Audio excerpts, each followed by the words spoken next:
Hola a todos y bienvenidos al Serial del Crimen. En nuestra serie dedicada a los asesinos en serie conocidos como los Freeway Killer, vamos a adentrarnos en la historia de uno de los personajes más sádicos y peligrosos de esta saga. Nos referimos a William Bonin, también conocido como el asesino de la carretera y figura principal en la película que retrata estos crímenes. Este individuo tenía un modus operandi caracterizado por una estructura de tortura definida, pero variaba según su estado de ánimo. Hoy vamos a profundizar en los detalles de sus crímenes. Antes de iniciar, por favor espera un minuto, no olvides suscribirte para más contenido, darle me gusta y activar la campanita para recibir notificaciones sobre nuestros nuevos videos. Sin más preámbulos, comencemos con el crimen.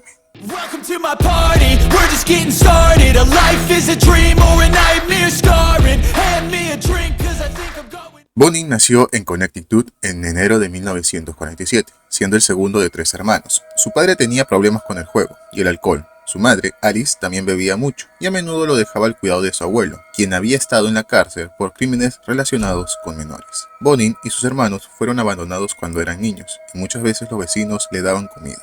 En 1950, a los 6 años, Bonin fue enviado a un orfanato, donde estuvo hasta los 9 años. A los 10 años lo arrestaron por robar placas de coches y lo llevaron a un centro de detención juvenil por otros delitos pequeños. Cuando era adolescente, volvió a vivir con su madre y comenzó él también a abusar de menores. Después de graduarse de la escuela secundaria en 1965, Bonin se comprometió y se unió a las Fuerzas Aéreas de los Estados Unidos.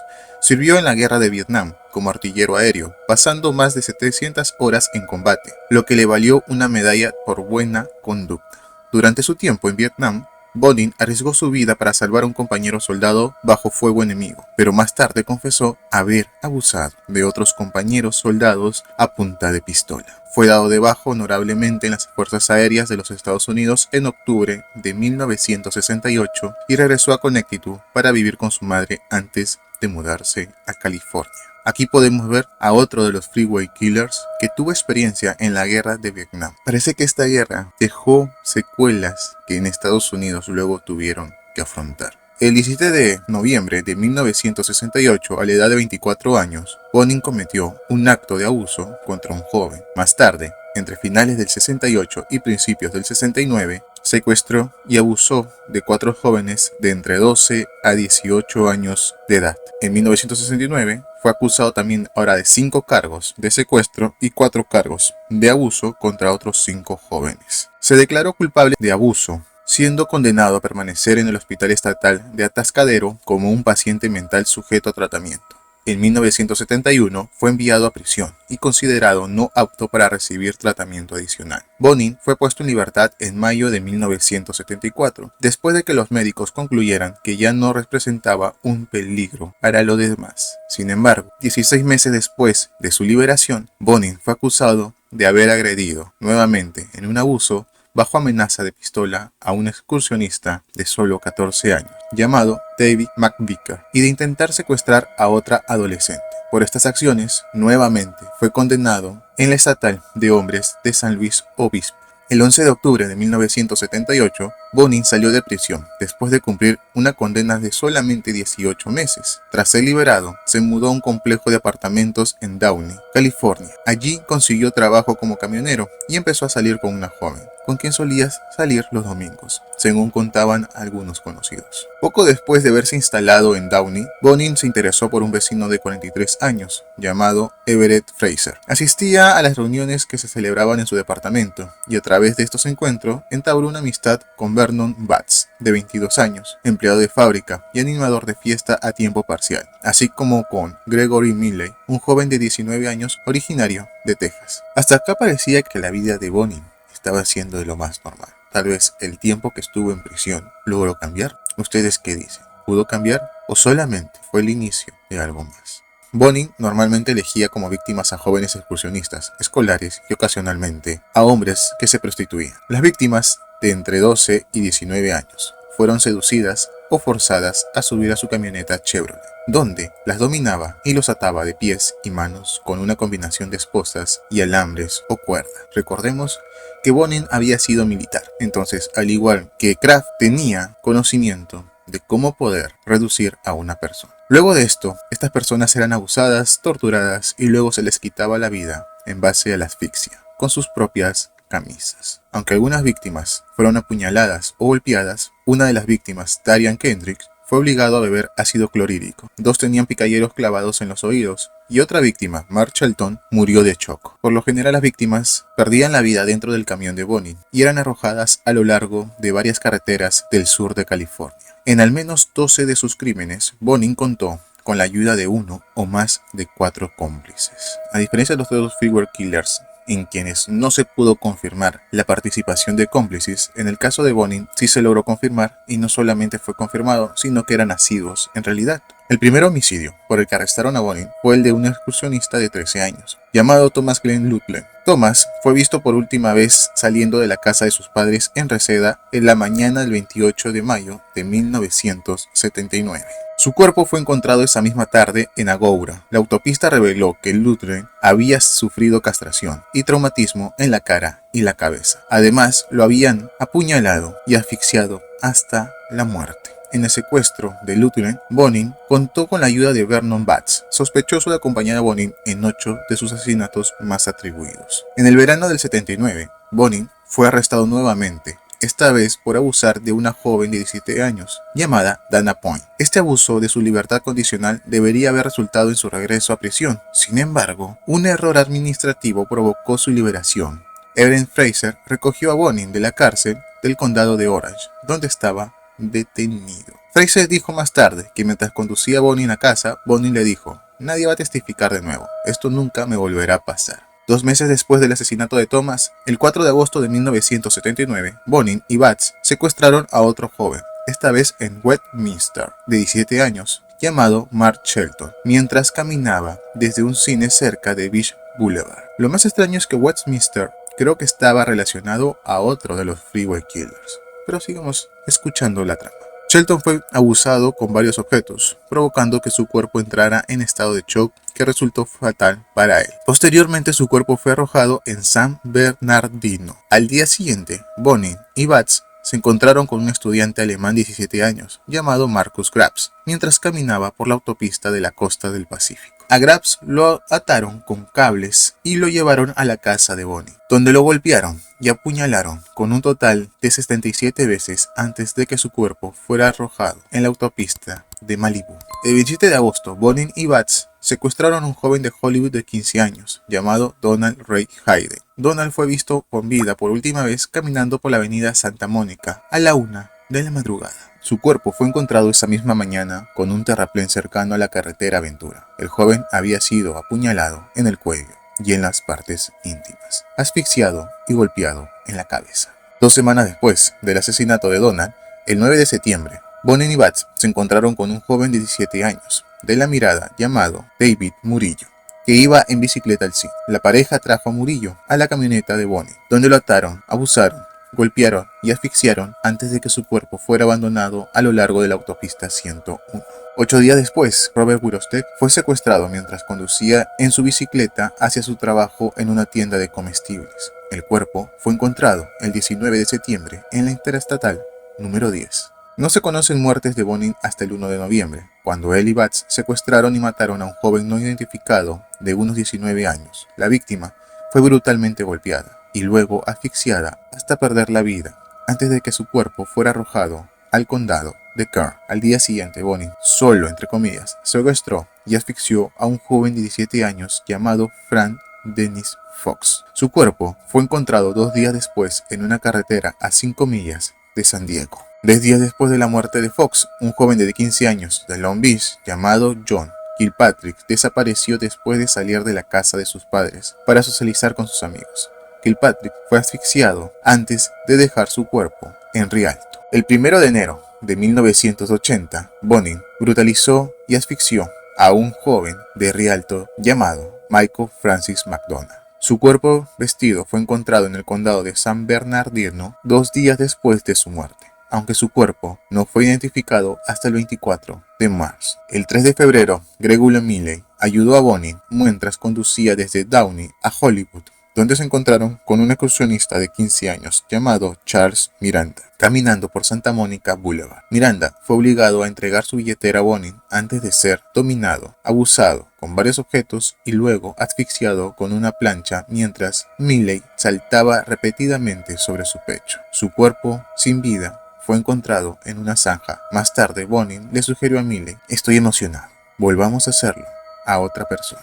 Unas horas más tarde, en Huntington Beach, Bonin y Miley secuestraron, abusaron y le quitaron la vida a Jace McCabe, quien a la edad de 12 años era la víctima más joven de Bonin. McCabe fue secuestrado mientras esperaba el autobús en la esquina de Beach Boulevard y Slater Avenue. Según Miley, el niño se subió en la camioneta voluntariamente, antes de que Bonin detuviera la camioneta en el estacionamiento de una tienda de comestibles. Más tarde, Miley escuchó a McCabe llorar mientras Bonin lo golpeaba y abusaba, antes de que él mismo se uniera a la pelea solo porque sentía que tenía que hacerlo.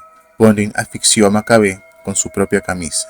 Completamente vestido, fue encontrado 3 días después en un vertedero en Walnut.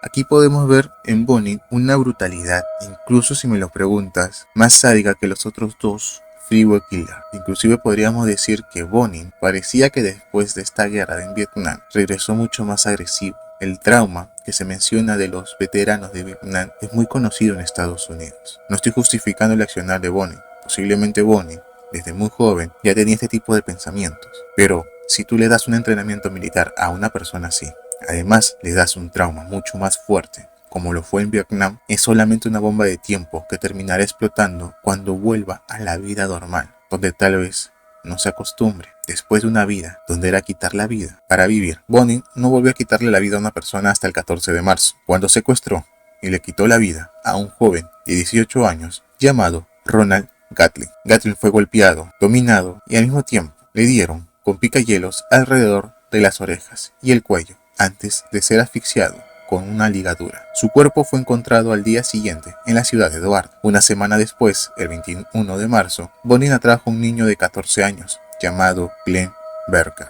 También fue abusado, golpeado y asfixiado hasta perder la vida con una ligadura, aunque su cuerpo también tenía evidencias de quemaduras de cigarrillo en el cuello. A las 4 de la tarde del mismo día, Russell Rook, de 15 años, fue secuestrado en una parada de autobús en Garden Grove. Rook fue atado, golpeado y asfixiado hasta perder la vida, antes de que su cuerpo fuera arrojado al Bosque Nacional de Cleveland, que fue encontrado hasta el 23 de marzo. Una tarde de marzo de 1980, le ofreció a William Pugh llevarlo a casa. Minutos después de aceptar el viaje, Bonin le preguntó a Pugh si quería tener intimidad. Pugh dijo más tarde que entró en pánico cuando escuchó esta pregunta y después de permanecer en silencio durante unos minutos, intentó salir del vehículo tan pronto como Bonin se detuvo en un semáforo en rojo. En respuesta, Bonin agarró a Pugh por el cuello y lo arrastró hacia el asiento del pasajero. Según Pugh, Bonin le confió que le gustaba ligar con niños los viernes y sábados por la noche, de los que abusaba antes de asfixiarlos hasta que pierdan la vida con su propia camisa. Bonin informó a Pugh: si quieres quitarle la vida a alguien, debes hacer un plan y encontrar un lugar para arrojar el cuerpo antes de elegir a la víctima. Pugh fue llevado a casa sin ser atacado. A partir de ese momento, el 27 de marzo, Bonin y Pugh secuestraron a un fugitivo. Pugh solo tenía 17 años, pero a partir de ese momento, el 27 de marzo, Bonin y Pugh secuestraron a un fugitivo de 15 años llamado Harry Todd Turner de Los Ángeles. Turner se había escapado de la casa de los niños de Lancaster 4 días antes de este encuentro con Bonin y Pugh. Según Pugh, él y Bonin atrajeron a Turner a la camioneta de Bonin con una oferta de $20 a cambio de intimidad. Después de atarlo, abusar y golpearlo, Bonin ordenó a Pugh que lo golpeara. Después de que Pugh golpeó a Turner en la cabeza y el cuerpo durante varios minutos, Bonin lo asfixió hasta matarlo con su camisa, antes de dejar su cuerpo en una zanja en Los Ángeles. La autopsia de Turner reveló que el joven tenía un total de 8 fracturas de cráneo por un objeto antes de ser asfixiado. Aquí podemos decir que Pugh había sido inicializado por Bonin en este tipo de actos. Pero sigamos en este caso con la historia. El 16 de abril, Bonin cometió 2 crímenes más en el mismo día. Secuestró a un chico de Bellflower de 16 años, llamado Steven Woods, y arrojó su cuerpo en la carretera de la costa del Pacífico. 3 semanas después, el 29 de abril, Bonin y Batts atrajeron a un empleado de un supermercado de 19 años llamado Darren Kendrick al camión de Bonin que estaba estacionado en la tienda donde trabajaba Kendrick. Bonin obligó a Kendrick a beber ácido clorhídrico antes de que Batts le clavara un picahielos en la oreja. Su cuerpo fue arrojado cerca de la autopista de Artesia. El 17 de mayo, Bonin secuestró y le quitó la vida a un joven de 17 años llamado Lawrence Sharp. Sharp fue golpeado, asfixiado y arrojado en una gasolinera de Westminster, donde 2 días después, Bonin volvió a pedirle a Batts que lo acompañara para poder seguir cometiendo sus crímenes, pero esta vez Batts se negó. Hasta aquí podemos ver de que si bien hay un patrón o un tipo de patrón establecido, mientras que él comete sus crímenes, puede ir variando o agregando más a la tortura que le realiza a sus víctimas. Sigamos con la historia. Luego que Batts se negara, Bonin solo secuestró a un joven de 14 años de Southgate llamado Sean King en una parada de autobús en Down y arrojó su cuerpo en Yucaipa.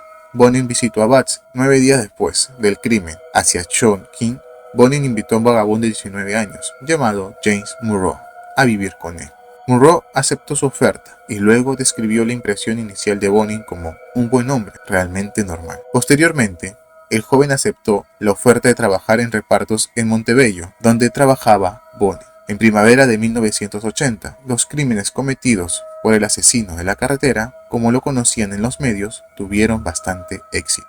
El 29 de mayo, nuevamente William Pugh, que había sido arrestado por robo de automóvil, escuchó detalles de los homicidios. Ahora se comenzó a hablar cada vez más de Bonin. Recordemos que en ese tiempo no era el único asesino en las carreteras o las autopistas del cual se estaba hablando. Pero claro, por la forma de su tortura y su ritual, a él se le dio la denominación de asesino de la carretera. El 29 de mayo, William Pugh, que había sido arrestado por robo de automóvil, escuchó detalles de los crímenes en curso en la radio local y confió a un consejero su sospecha de que Bonin estaba detrás de estos crímenes. El consejero informó sus sospechas a la policía, quien a su vez dio la información al Departamento de Homicidios de Los Ángeles y a su agente John St.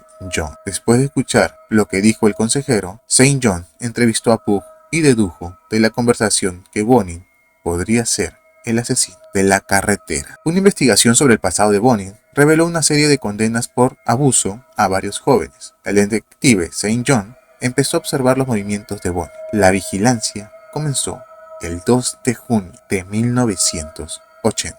El día que la policía comenzó la vigilancia, Bonin, acompañado de James Munro, atrajo a un trabajador de una imprenta de 18 años, llamado Stephen J. Wells, desde una parada de autobús en la avenida El Segundo hasta su camioneta. Wells fue llevado al departamento de Bonin, según Munro, donde fue abusado, golpeado y asfixiado con su camisón. Bonin luego dejó el cuerpo de Wells dentro de una caja de cartón y Bonin y Munro llegaron a su camioneta. Luego la pareja condujo hasta la casa de Vernon Batts, a quien Bonin le había pedido consejos sobre dónde dejar el cuerpo de Wells.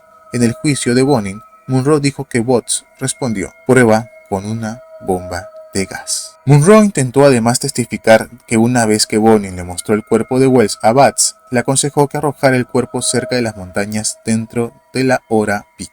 El cuerpo de Wells fue arrojado en la gasolinera de Huntington Beach. El 11 de junio, 9 días después de que comenzara la vigilancia, la policía observó a Bonin tratando de atrapar a 5 jóvenes por separado y luego logró atrapar a un joven en su camioneta. La policía lo siguió hasta que la camioneta parcó en un estacionamiento desierto, donde lo detuvieron en el acto mientras abusaba del joven de 15 años, identificado como Harold. Bonin y sus 4 cómplices conocidos fueron condenados por 14 asesinatos cometidos entre el 5 de agosto de 1979 y el 2 de junio de 1980. Menos de un año, y la cantidad de crímenes hasta este momento estado narrando han sido varios. De los delitos de Bonin que fue condenado, 10 se cometieron en Los Ángeles, 4 cerca del condado de Orange. Sin embargo, se sospecha que el asesino de la carretera había cometido al menos 21 crímenes. Bonin confesó ante la policía haber secuestrado, abusado y quitado la vida a 21 jóvenes y niños,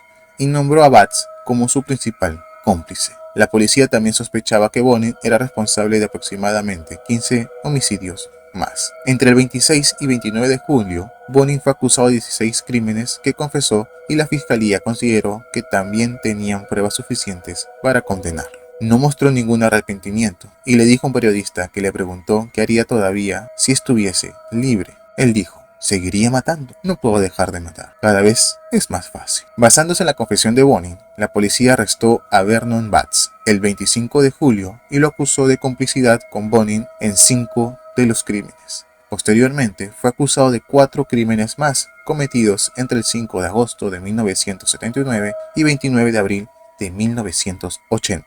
El 31 de julio, Monroe fue arrestado en Michigan y acusado del crimen de Steven Wells. Y el 22 de agosto, Milley fue arrestada en Texas y acusado de los crímenes de Charles Miranda y James McCabe. Batts, Milley y Monroe aceptaron testificar en contra de Bonin a cambio de poder evitar la pena de muerte. Bonin fue llevado a juicio en Los Ángeles, acusado de los crímenes de 12 de sus víctimas cuyos cuerpos fueron encontrados. El 5 de noviembre de 1981, el fiscal Sterling Norris, que acusó a Bonin, pidió la pena de muerte por cada asesinato que cometió, diciendo que probaremos que él es el asesino de la carretera, como lo demostraron los testigos. Demostraremos que él disfrutaba cometiendo sus crímenes. No solo disfrutaba en cometerlos y planeaba disfrutarlo, sino que tenía una sed insaciable, no solamente en quitar la vida, sino también en abusar. Bonin estuvo vinculado físicamente a varios crímenes, por manchas de sangre, por residuos seminales,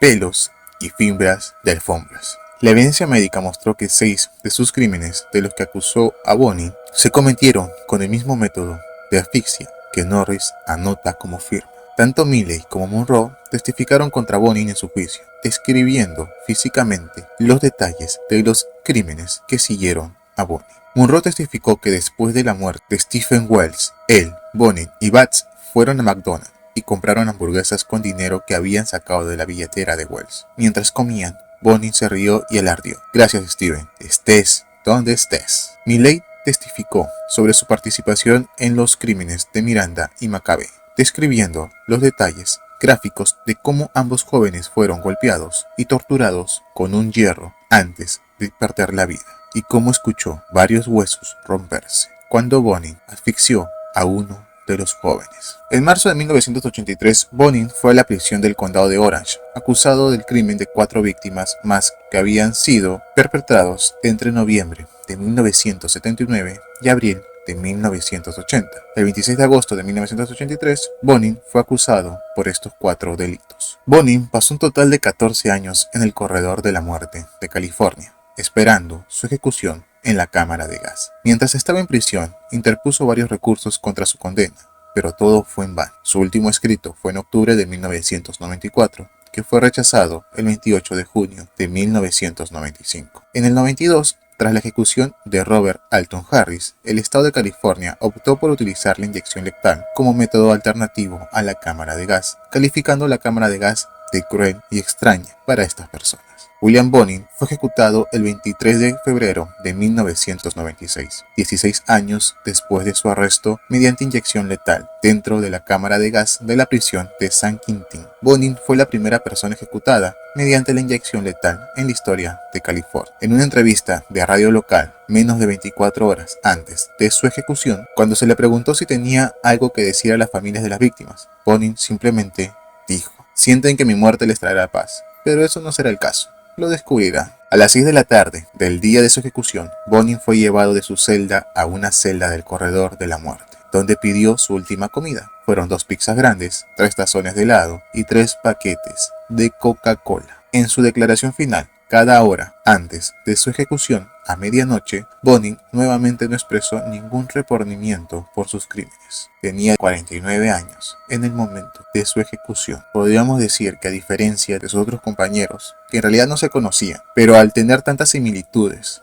el siempre dejar los cuerpos en las carreteras autopistas, y que también las autopistas eran el lugar donde mayormente buscaban a sus víctimas, que se les conocieron como los Freeway Killers. Inclusive existe una película que refiere acerca de ellos. Y dime, ¿tú crees que ellos 3 se conocían? ¿Crees que compartieron en algún momento cartas o comunicación entre ellos? ¿Crees que alguna de las muertes o los crímenes que ellos cometieron podrían haber sido confundidos entre ellos tres? Escríbeme en comentarios si has logrado descubrir las similitudes entre los otros dos personajes, tanto entre Barty Carney, Randy Kraft y William Bonney.